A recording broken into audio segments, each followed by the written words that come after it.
We've now come to the ascension of the Lord, 40 days after the resurrection. The Lord goes to this place of Bethany on the Mount of Olives, and he gives them a final blessing, and then he's lifted up. He's lifted up. Now, the ascension really takes place on Thursday. We used to have a holy day of obligation, Ascension Thursday, and then years ago it was transferred to Sunday. I don't know, I guess maybe we're a little wimpy and they went to the bishop. I don't know what happened. We went to the bishops and said, this is one that we could bump to Sunday so we don't have to do a holy day of obligation. I don't know, but that's what happened here in this diocese well over 20 years ago. About 20 years ago.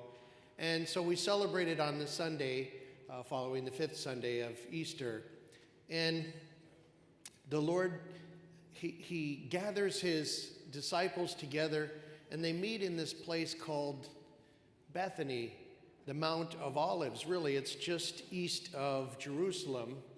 And he tells them to stay in the city, stay there, because the Holy Spirit is coming. It's the first mandated novena in the history of the church. A novena is 9 days of prayer, so they will stay there for 9 days, and then they will receive this outpouring of the Holy Spirit. He says, you will be my witnesses to all the earth, so stay here, receive the Holy Spirit. And he ascends into heaven. So he rises up, and the people that are there are looking up.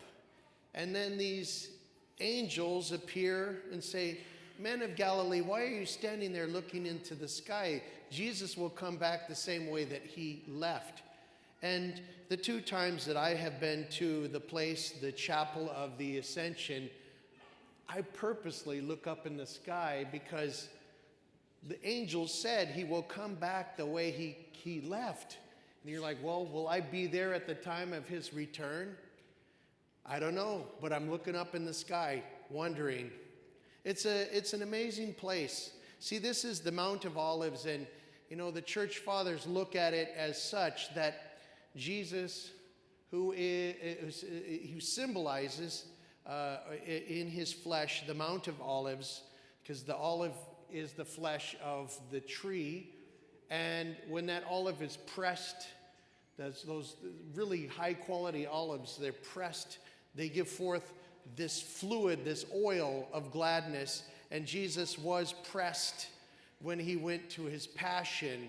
And then we are the recipients of this oil of gladness. So they feel that it's appropriate that he went up there to ascend to heaven. And on that site, where he ascended to heaven, since the 12th century, the Crusaders built a chapel there in its octagon shape. Initially, there was no roof on it. It was a straight shot up, but in more recent centuries, they put a roof on it, shaped in an 8-sided configuration, because the resurrection is the event of the 8th day of creation. And placed on this site in the chapel itself is a rectangular box with the bedrock exposed. And what is there is known as the last place where Jesus stood before he ascended to heaven. And the rock is kind of polished smooth from all the pilgrims touching and kissing the rock. And it's shaped somewhat like a footprint, shaped like a footprint. And many pilgrims, including myself, have gone to that place and kind of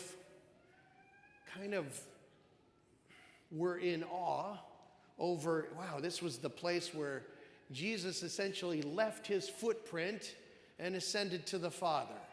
Now, he didn't leave us, of course, not truly. I mean, he pours out the Holy Spirit upon us, and he's present with us, body, blood, soul, and divinity in the Eucharist, and of course in the Word, in his followers who gather in his name, in his person the priest. but he left the earth from that spot.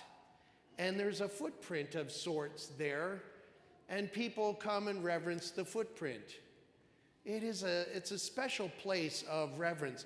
It's strange to learn that after the Crusaders built that chapel, the Muslims later came and took possession of it and built a mosque next to it.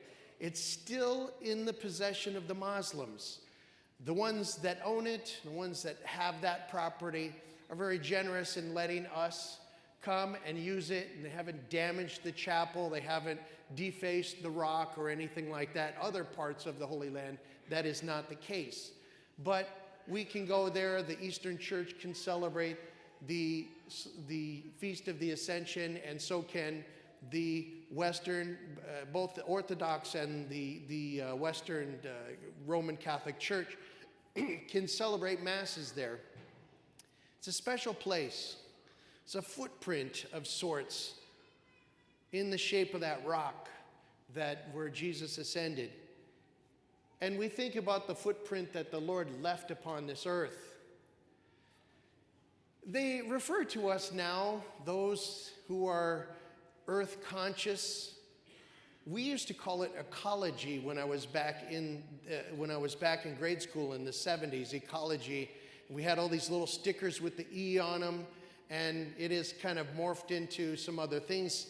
But they refer to individual human beings, and really only human beings, as leaving a carbon footprint upon the earth. And I don't know about you, that's unsettling to me, that to think my life would be summarized by carbon that I left behind as a result of my respiration, as a result of my burning fossil fuel in my vehicles or in my home if it had natural gas, these kinds of things.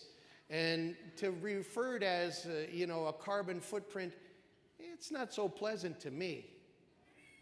When I think about that footprint on that rock, that is Jesus's in a sense. I mean, the rock itself looks like a footprint, and that's the last place where Jesus' feet were standing before he ascended to heaven, where he brought this humanity, glorified humanity, and joined it to the Godhead forever.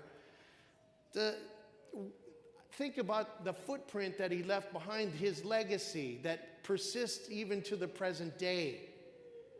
That millions and millions of believers all over the world gather on Sundays to worship the Lord because he told us to, because we're following his example. And I think about what kind of footprint I'll leave behind, and not a carbon footprint, something different, something better. And I think about those who have left that footprint behind. What will they say at the place of your last standing, or maybe the place of your repose? What will they say when they come to your grave? I think about Fulton Sheen talking about people doing small things with great love.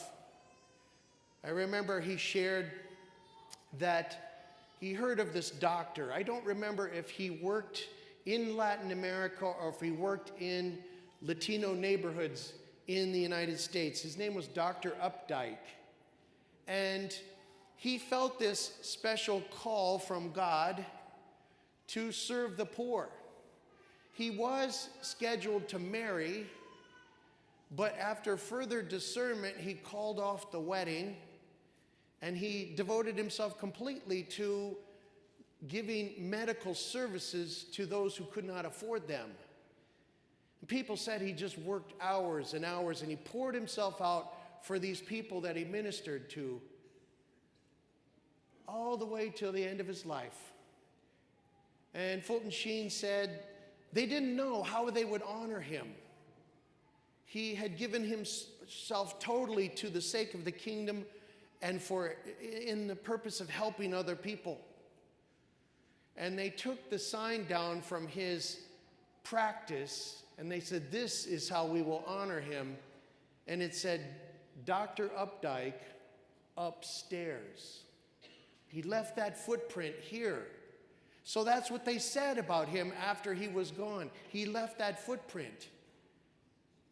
Fulton Sheen talks about another man, one that needed a little work before he decided to leave a very good footprint behind. He was a man who was married to a very devout Catholic woman. And he would ridicule his wife for her faith. Maybe some of you can relate to this. And he would put her down and he said, you know, this is ridiculous. Who would believe this? And upon her death, and she died young,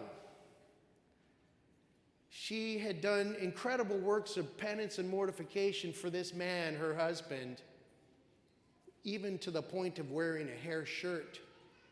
And upon her deathbed, she said to her, "You've been away from God for so long, but I have paid every penny for you, and you will become a Catholic priest."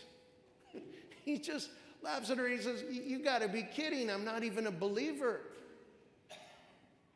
And after he died, some stuff happened. Some stuff happened.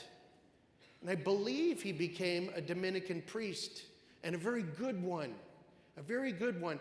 And he was one of the few Dominican priests that used to be able to say during his homilies, "Like my beloved wife used to say," and then he would quote from her. What kind of footprint will we leave behind? We're not necessarily called to do great things, but to maybe do small things with great love. What will they say when they go to the last place where we stood or the last place of our repose? Will they say, "He was a growly old bear. Oh my goodness. Every time, everything was negative. He pushed everybody away. He was just mad at the world. Nobody even seemed to know what the problem was." I remember somebody in my family of long ago. He had a notorious reputation. He was a businessman. He fathered children outside of marriage at a time when that was not very well accepted. He didn't stay connected with those children. And one of the granddaughters of this man said that her father went back to confront him for being an absentee father and got to his door and never knocked on the door. Never knocked on the door to say, "Hey, you're my dad and you've never taken part in my life." Tragic. Two-fisted drinker. Got himself into trouble. He was a businessman. Some of the stories were that he was kind of a shady businessman. He died in the wee hours of the morning, coming back from maybe a bender, and he ran into the back of a wagon and was killed. What kind of a footprint will we leave behind? Will it be something like this? Or something like Dr. Updike or that priest?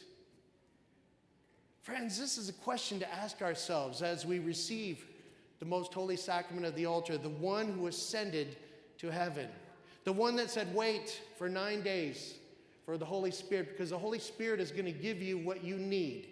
The Holy Spirit is going to give you what you desire in order to leave that footprint.